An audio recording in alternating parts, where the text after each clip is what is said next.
Olá, esse é nosso grupo formado por Demerson, eu, Eric, Pedro Henrique, Poliana e Miriam. E falaremos agora sobre o banco de dados em nuvens. Antes de entendermos o que é isso, precisamos saber o que significa computação em nuvem, ou cloud computing, que é uma gama de camadas tecnológicas que permitem armazenar e acertar dados através da internet, sem a necessidade de uma grande estrutura de computação em uma organização. E justamente isso que o banco de dados em nuvem é, que é um serviço que vai entregar o software de banco de dados através de um provedor. Ou seja, em vez da empresa ter uma grande estrutura computacional para que possa rodar esses bancos, que é uma estrutura bastante complexa, essa estrutura ela vai ficar no provedor do fornecedor e os usuários vão ter acesso a ela através da internet, sem a necessidade de ter uma grande estrutura de hardware e software. E para que um banco de dados se trate de um dados em nuvens, o serviço deve estar disponível para o usuário sob demanda, sem qualquer exigência de instalação, configuração de qualquer hardware ou software, e seja utilizado virtualmente. Existem dois modelos de implementação principal de bancos de dados em nuvem. O tradicional, que é muito semelhante a um banco de dados gerenciado interno no local, exceto para provisionamento de infraestrutura.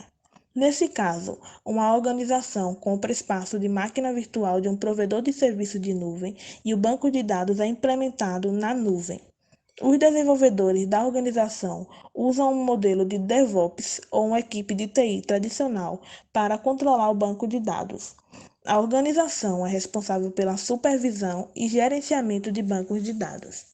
Há também o banco de dados como serviço, em que uma organização contrata um provedor de serviço de nuvem por meio de um serviço de assinatura baseado em taxas. O provedor de serviços oferece uma variedade de tarefas operacionais, de manutenção administrativa e de gerenciamento de bancos de dados em tempo real para o usuário final. O banco de dados é executado na infraestrutura do provedor de serviços. Esse modelo de uso geralmente inclui a automação nas áreas de provisionamento, backup, dimensionamento, alta disponibilidade, segurança e monitoramento de integridade.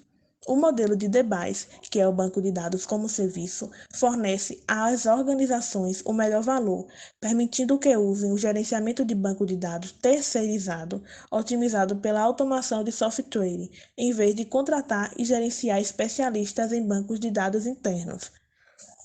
Os bancos de dados em nuvem oferecem muitos dos mesmos benefícios que outros serviços em nuvem têm, incluindo maior agilidade e inovação, onde bancos de dados podem ser configurados muito rapidamente e descomissionados com a mesma rapidez, fazendo testes, validando e operacionalizando novas ideias de negócio de maneira fácil e rápida. Se a organização decidir não operacionalizar um projeto, poderá simplesmente abandonar e passar para a próxima inovação. Também o tempo de lançamento no mercado menor, que é ao usar um banco de dados em nuvem, não é necessário pedir um hardware ou perder tempo aguardando remessas, instalação e configurações de rede quando o novo produto está na fila de desenvolvimento.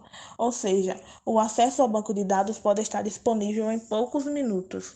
Os riscos também são reduzidos, porque o banco de dados em nuvem oferece inúmeras oportunidades para reduzir o risco em toda a empresa, principalmente nos modelos de DBaaS.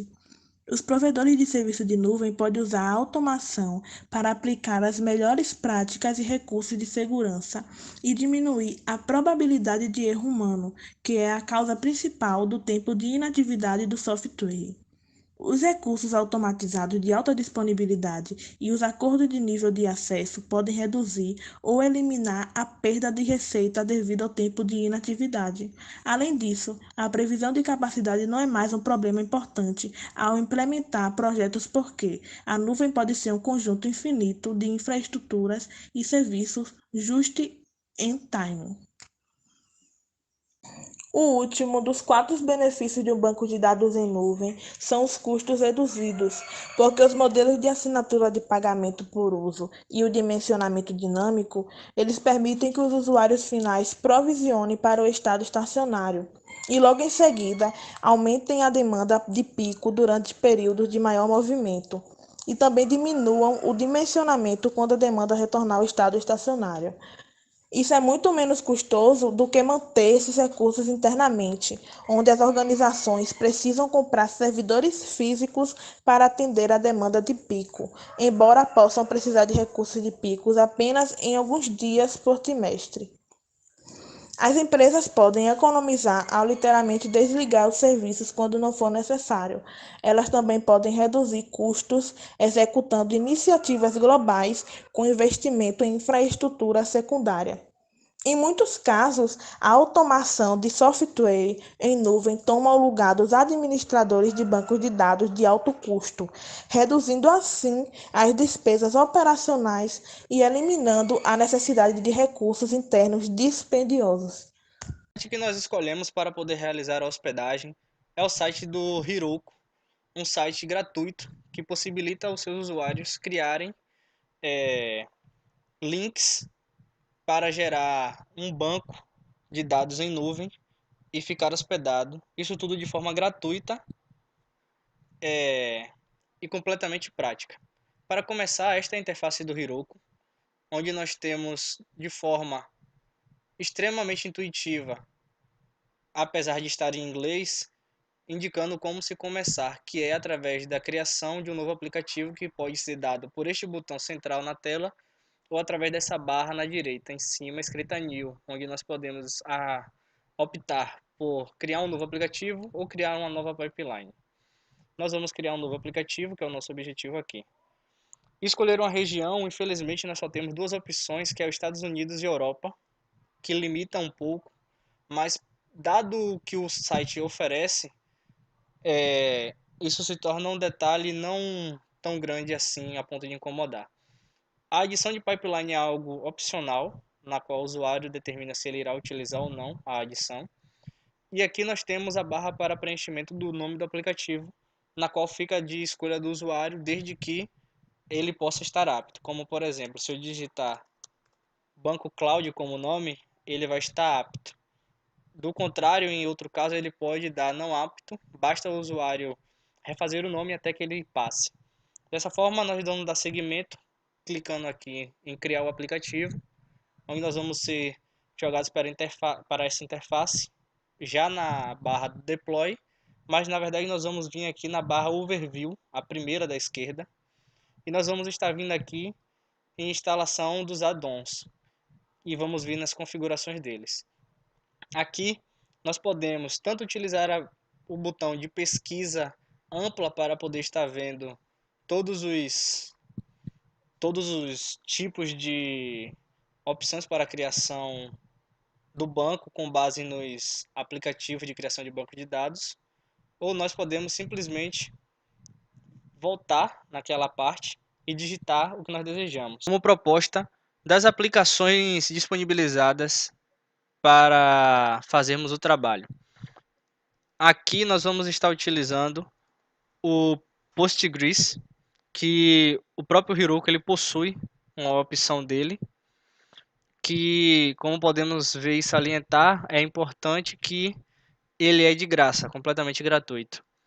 Aí nós vamos clicar no Submit, ele vai avançar para esta tela, onde ele vai aparecer a confirmação de que ele já está operando como database Postgres. Nós vamos vir aqui para a última opção, Settings, onde nós vamos estar confirmando as informações do aplicativo, o nome Banco Cloud, região Estados Unidos e as demais informações.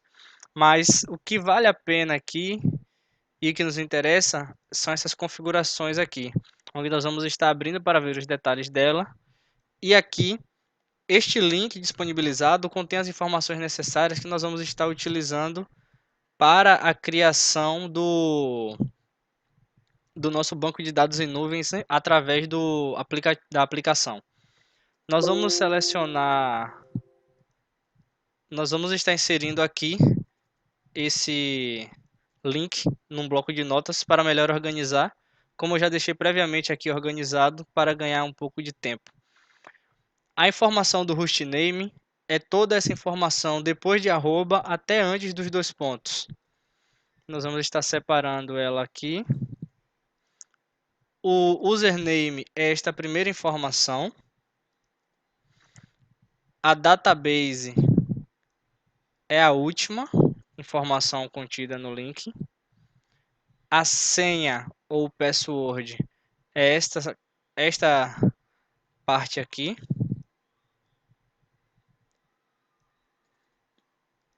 E a porta, ela é a informação que, digamos que menos essencial, já que como padrão do Postgres, ela já vem esta porta 5432. Então, na sua grande maioria dos casos, não é necessário realizar alteração da mesma. Separadas as informações, nós vamos estar entrando aqui na aplicação The Beaver. Esta aplicação ela é incrível e o que nos fez escolher ela é o fato de que ela consegue operar com esta variedade incrível de bancos. Muitos dos que foram propostos para a apresentação estão aqui, como o MySQL, o SQL Server também, o próprio Postgres, que é o que nós vamos estar utilizando para realizar o nosso banco de dados. Nós vamos dar um próximo nele, ele vai abrir esta janela de informações, onde nós vamos estar substituindo as informações que nós já previamente separamos no bloco de notas. O host aqui nós já colocamos, agora o database, em seguida o nome de usuário aqui embaixo, o password. E assim como eu falei a vocês em alguns segundos atrás, a porta ela já vem padrão como 5432. Então não é necessária a mudança dela, a mesma já vem padrão. Nós vamos estar clicando aqui em Finish e aqui, como nós podemos ver na parte de projeto que estava aberta, em geral a aba de conexões, que é o banco de dados em nuvem, ele já está aqui constando o nosso banco. E ele demora um tempinho por conta que ele é um banco que nunca foi utilizado, então ele demora um certo tempo para processar. Aqui nós vamos estar abrindo o database, o próprio banco em si, os esquemas, público, e aqui nós podemos ver que já encontra a parte que nos interessa, que são as tabelas. Como nós podemos ver, não tem nenhuma tabela ainda, que é o próximo passo que nós vamos estar realizando, a criação de tabela e as demais exigências que o projeto nos solicita. Agora, vamos construir um exemplo de tabela no banco de dados PostgreSQL. Primeiramente, iniciamos com o comando createTable e nomeamos como um teste. Logo após, listamos os registros da seguinte forma: ID, seguido de serial, forma simplificada de bdind, onSign, not no auto-increment, que significa, respectivamente, tipo de dado, não permite valor negativo, não pode ser nulo e incrementa um novo número. Indicamos que é a chave primária, nomeamos o registro de nome de tipo varchar50 para identificar que o tipo é uma sequência de caracteres com no máximo 50, logo após um refresh para atualizar.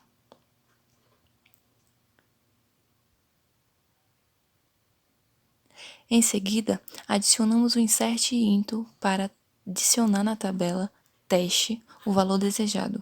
Como podemos ver no primeiro caso, é Demerson, no segundo o Eric, no terceiro Miriam, no quarto Pedro e no quinto Poliana. E completamos adicionando o comando select *from e teste, que significa selecione todos os registros da tabela, ou seja, realizado uma busca de todos os registros. Para fazer alterações, utilizamos o comando update test set nome, ou seja, atualize na tabela teste, alterando o registro nome Demerson para o ID 3 e respectivamente. Ao executar, visualizamos as alterações. Para apagar algum registro, usamos o comando delete, onde aqui o delete from test where ID 2 significa apague da tabela teste o registro onde o ID é igual a 2 e depois o mesmo com o ID 4. Executa novamente e aqui está a tabela atualizada. Atenção! Um erro que não pode ser cometido ao utilizar o comando delete é digitá-lo sem a cláusula where, pois apagará todos os dados da tabela. E por fim, para apagar a tabela, usamos o drop table test, comando para apagar a tabela teste.